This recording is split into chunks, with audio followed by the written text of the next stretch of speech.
Welcome to Law and Society. Please subscribe. Today we're mostly going to talk about tariffs. And out at the very outset, I'll let you know that I don't know much about tariffs, except that tariffs are taxes that consumers pay. So what I'm going to do here is read to you an excerpt that Representative Jared Moskowitz posted on X, which is tariffs according to JP Morgan, the company, the financing banking giant. This is what they say. Today's announcement would raise just under $400 billion in revenue, or about 1.3% of the GDP, which would be the largest tax increase since the Revenue Act of 1968. We estimate that today's announced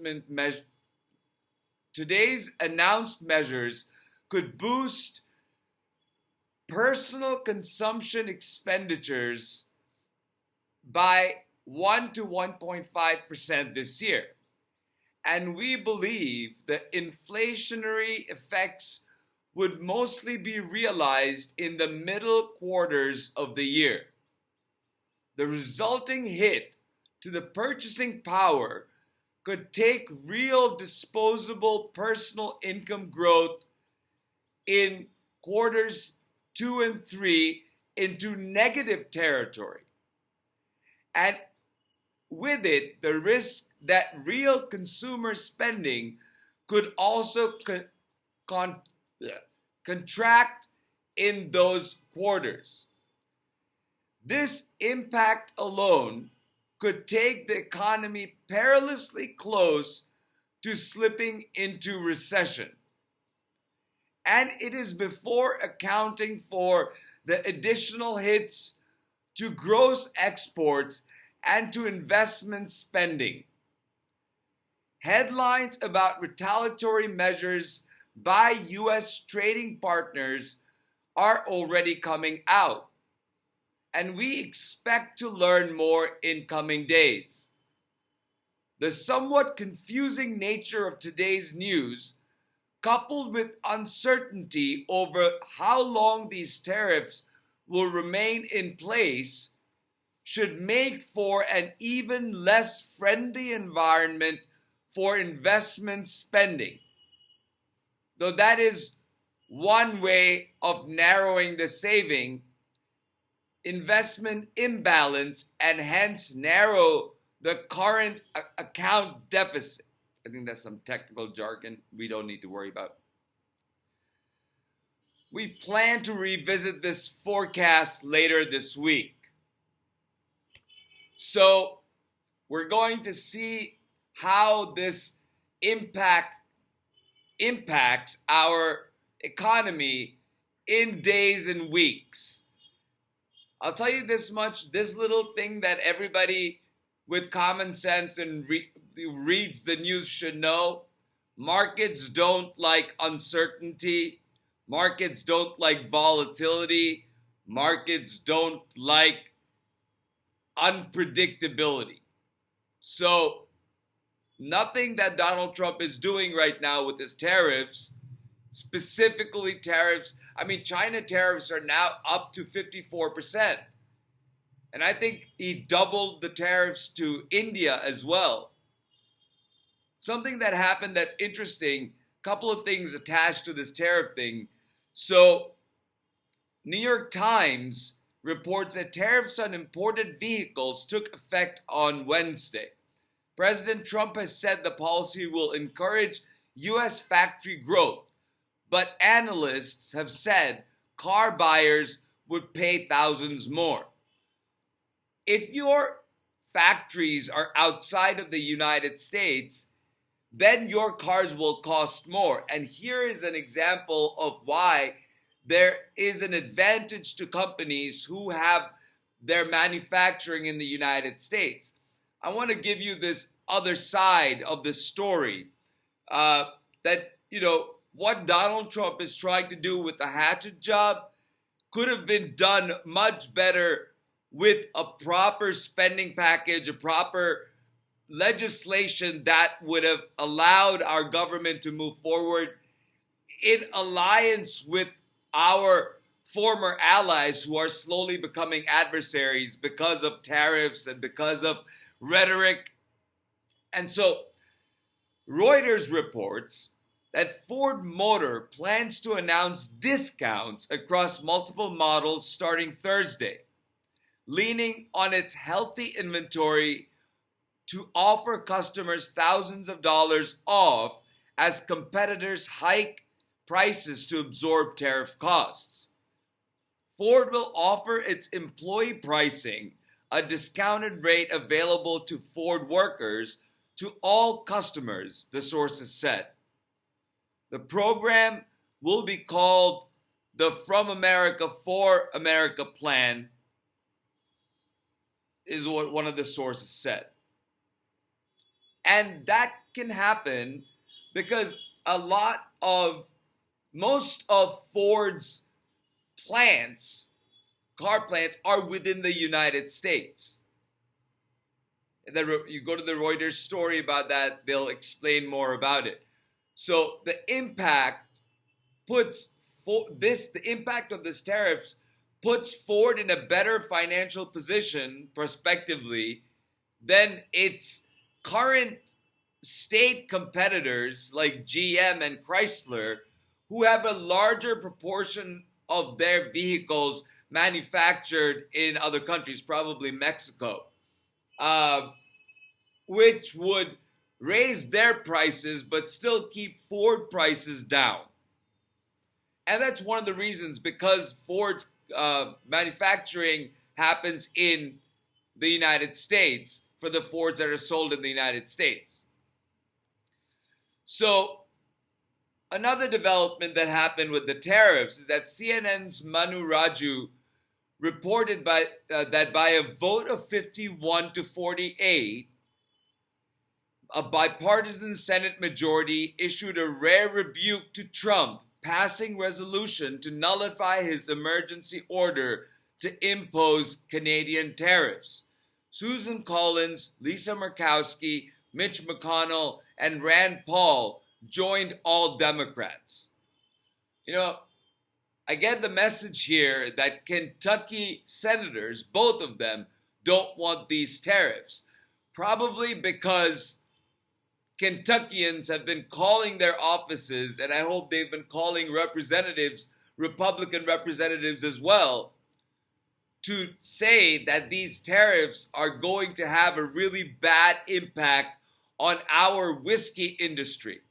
Because what Canada did was it targeted American liquor.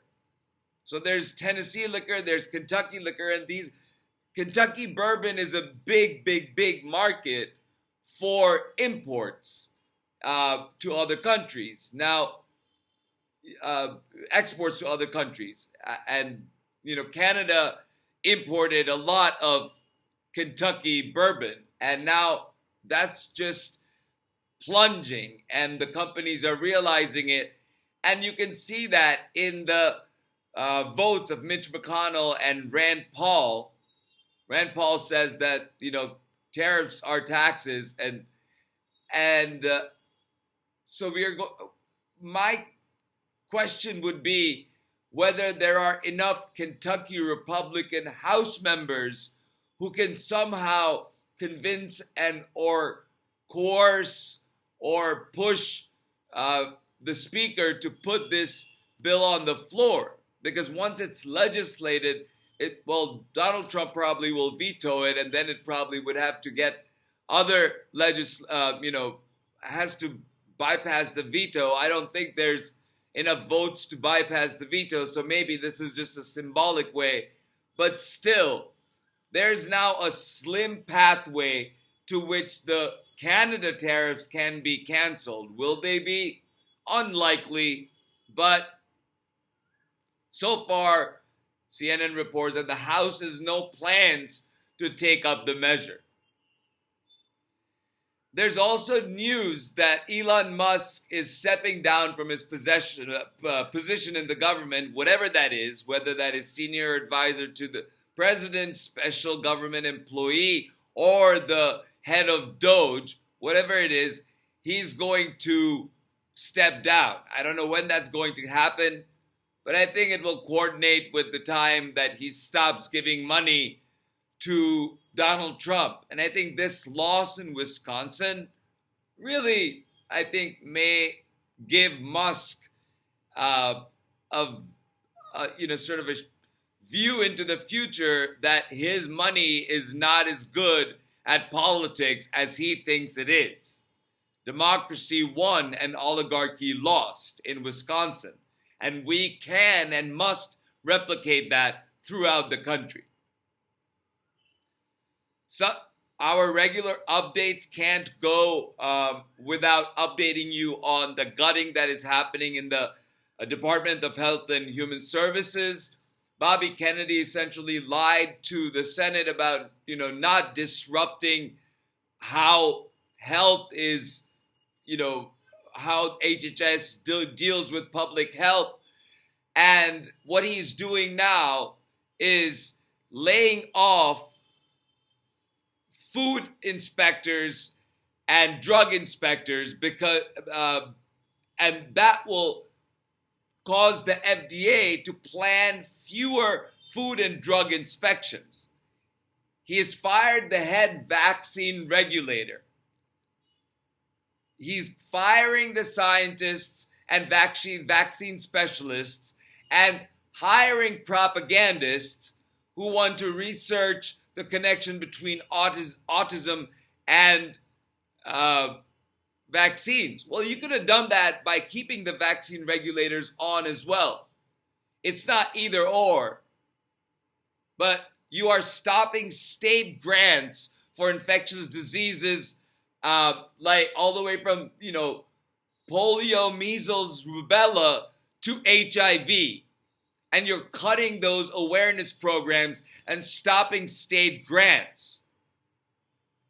These grants being cut from state health programs go to health departments around the states, around the country, that pay for basic medical treatment of lower income group people. So this will be felt by poor people a lot more than it would be by people in the middle to upper middle class onwards up. So 60 to 70% of the population will feel this, because 60% of the population lives paycheck to paycheck. And it is a disservice, and it makes us less safe. It makes America less healthy. It makes us more dangerous. Countries are going to be like, oh, okay, why are we going to go travel to the United States when there's like a measles outbreak here and an HIV outbreak there, and why would you do that if you can go anywhere else in the world? That's what these politicians don't understand, is that to the world, America is not the center of the world. It's a very important ally. And, developing countries like Bangladesh and developing countries in Africa, all the way from Mozambique, Somalia, Sudan, I don't know, but I wouldn't be surprised if even South Africa gets some of the aid. I know India used to, but is not going to be. So what is happening with the HIV/AIDS programs around the world, we don't know yet. What is happening with American soft power? It's going down. What is happening with the consumer index? It's going down. What's happening from experts from places like JP Morgan putting out statements that we're looking into a recession. And at this time, we are walking in uncharted territory, and we need to be able to have leaders like Cory Booker. I still insist that everybody should go and listen to his 25-hour speech. I know that nobody has that time, but if you can put that into your playlist and just play it little by little by little by little, fast forward, or not fast forward, speed up if you're watching on YouTube, you will realize what he's saying, those words have meaning. It's not like his predecessor who held the record for the longest period, who was reciting the encyclopedia. Cory Booker's speech was substantive. Everything from the economy to the military to social security to global issues to bipartisanship, everything. And I believe that it is worth it for people to listen, Americans to listen, especially in the times that are coming. Because unless you're going to go buy just Ford cars, unless you're only going to buy only American, which is going to be expensive to begin with, it's already expensive, more expensive than goods that are that we import, that come in, than having it made and built in the United States. So it's going to be just as expensive, if not more. And whatever good impact the tariffs Donald Trump says are going to have are so contingent upon so many sort of situations, like Ford, for example, that it just doesn't seem tenable. So at this point, with that said, I would ask everybody to conserve your resources, observe the markets, and keep your eyes on the news.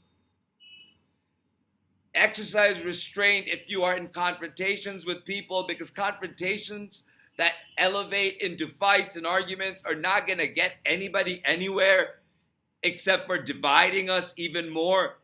And we need to stop the division from the core as much as we can. So, but even as you exercise restraint doesn't mean that you cannot stand up and show courage where it's needed to defend our democracy, to defend the rule of law and our balance of powers and the separation of powers. Come out and protest about rising prices. Come out and protest about the corruption that is Elon Musk. Come out and peacefully protest in masses. Organize movements and marches. Do not cause violence. Do not commit it. Do not incite it. Do not think about it when you're going out to protest, because that undermines your right to protest.